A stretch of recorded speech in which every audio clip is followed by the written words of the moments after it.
Sharks. Another game, another correctly predicted one from the analyst desk. First things first, I want to talk about the mid lane matchup. Prolly, the Talon into Zed, you really didn't like that from Picks and Bans. I was really upset about that. I mean, the sad thing is I learned how bad that matchup was in solo queue. It's not even possible in competitive when the other player is, knowledgeable about this matchup. And the biggest power spike in that matchup for Zed comes when they hit 6. Because it turns into an ult chicken, but with Zed with a huge advantage. If Zed ever ults first, he can probably still win that. If Talon ults first, he instantly dies to Zed. So there's almost... I don't see any way to win that matchup unless you get, I don't know, maybe jungle camped, some kind of big external factor to change the way that lane goes. Well, talking about jungle camping, we've seen another Chinese Rengar. Yep. I'm going to choose my words here. Despite Insec being Korean, he's playing on the Chinese server, Chinese teams. The only other person that has pulled out Rengar was Wins to a very lackluster performance. No other team's doing it yet. But again, another very powerful, strong Rengar play. I mean, Freak, what do you think of that? Yeah, this is interesting to see the regional differences, basically. In North America, it was copying the, I'm blanking on the name, the Dandy build, right, which is Madrids into Cutlass into CDR into Tank. And I don't know if I love the high damage Reckless Rengar builds, which is Finisher, Feral Flare, grab a Cutlass, grab a Brutalizer, build Squishy until 35 minutes in, where maybe you grab a Randuin's. I feel like that's too risky. But I guess we'll have to see. They're making it work, but it's an easy group is the problem. Yeah, I'm skeptical that the insect build that we saw that was like Flare into Yomu's Ghostblade is actually going to work out in terms of higher level play if they were against a more challenging opponent that you weren't so convinced that you were just going to assassinate immediately. I just wonder if you're going to see more Rengar once Lee Sin and Kha'Zix are going to be entered into the bans, because usually both make it through. One team pick up one, the other team will pick up the other, but this time Lee Sin was banned, Kha'Zix is early picked, and then what's left as an answer really? Yeah, there's Rengar and then maybe Elise, but Elise doesn't really spike at 6 anymore, and these play like most junglers have been relatively passive, so once they hit level 6, you're just so far behind as is an Elise, so I don't even know what other junglers are going to be picked. Well, the thing is, I actually feel like we're seeing less engaged junglers than we're sort of supposed to strategically.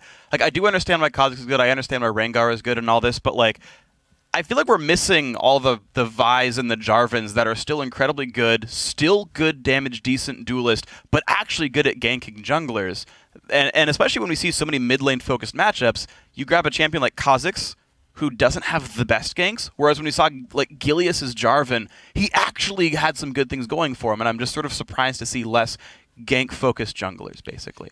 Yeah, and in terms of rounding out the pack too, we've seen a little Nunu, but no Nocturne yet. And a lot of the Korean teams do, in fact, like to play Nocturne. Group C or D might have... Watch has been playing it in Najin Whiteshield, so this is another pick that we may see come up. It could also be something as saving their picks, maybe. Playing the standard ones in the group stages if you don't need to pull those out, but we'll see how that goes. Let's talk a little bit about the standings, because another day of matches have been consigned to the history books. Let's pull up that graphic and see where the teams are placed. We are exactly halfway through both Group A and Group B. We're going to keep this graphic up for a little while as we look at Samsung White 3-0, Edward Gaming 2-1. In the Davids and Goliaths group, we really feel there's not much chance of HQ or Dark Passage really taking games off these top teams. There is really no surprise here. Exactly what people thought would happen ended up happening. And I actually want to bounce off what you said a second ago, quick shot about these teams hiding their picks, because actually back at All-Star 2013, Rapid Star, I believe, was the All-Star mid laner for Korea, and he played mid lane Kennen every single game just to make teams think he cared about Kennen, so he could bring out his real champions when they played the Chinese All-Star team in the finals. It was Ambition, but yeah. Ambition, sorry, thank you, the other. Now, let's talk Group B, because this is the interesting one for me. Starhorn Royal Club 3-0, Team Solomid 2-1, TPA 1-2, SK Gaming 0-3. SK gets Sven Skeren back tomorrow.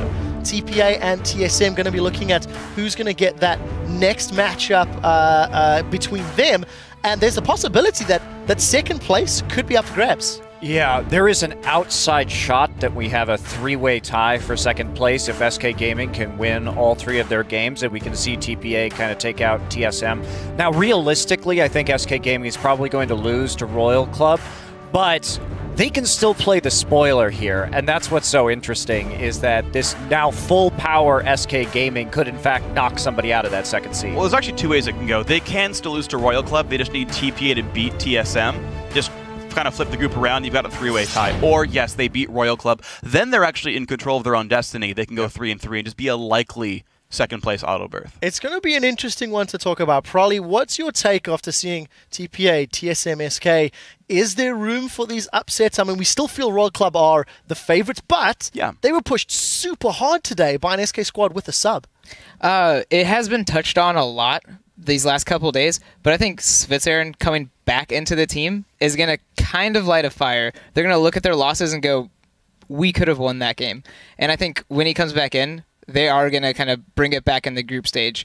TPA, on the other hand, I don't see them really clawing back in this stage. And TSM, I think, is just going to keep getting stronger. I want to ask Crepo, after seeing TPA and some of the mistakes and problems they've had, full strength SK with Sven, who scrimmed with them in Korea, will they be able to punish TPA's mistakes? I think definitely SK will rise above TPA. I think once they got Lee Sin away from wins, it just all started like crumbling down. TPA just they have some good elements in there, but we saw their bot lane just didn't punish or didn't use the windows of opportunity they had. Their mid game calling wasn't good. Their some rotations were good, but then something was lacking every time. And I think SK will come back with a new passion. They want to perform. They want to show the world, hey, we made it to Worlds for a reason. If you go back to European playoffs, they actually were a good team strategically. They have this very unique style that Monty highlighted as well, and I think Svenskeren is definitely gonna come to play if his mental capacity is stable, because a lot of things happen. If he's coming in calm and the crowd is not gonna be against him too much, then maybe, but it'll be a factor. I like the fact you do highlight Monty talking about SK, because before the suspension, you actually had SK to make it out the groups. After seeing the teams, having some insight and knowing some of the mathematical possibilities, if you were given the chance to change your prediction of the top two in this group, do you think SK would feature? I mean, no, not now. They've lost too many games. I mean, if I were to say they were going to get second place in the group, I wouldn't have thought they would have beaten Starhorn Royal Club at all. So, assuming that they're going to lose again, the best they can do is 2-4. And then they rely on TPA to beat TSM, which again seems like it's not going to happen. You guys all predicted TSM to win the matchup the first time. Looks like it's not going to change again. So yeah, mathematically, and again, assuming TSM beats TPA, then there's no chance for SK. Well, we'll see how that works out. And it's I don't actually know when their game is. It's coming up fairly soon. Regardless,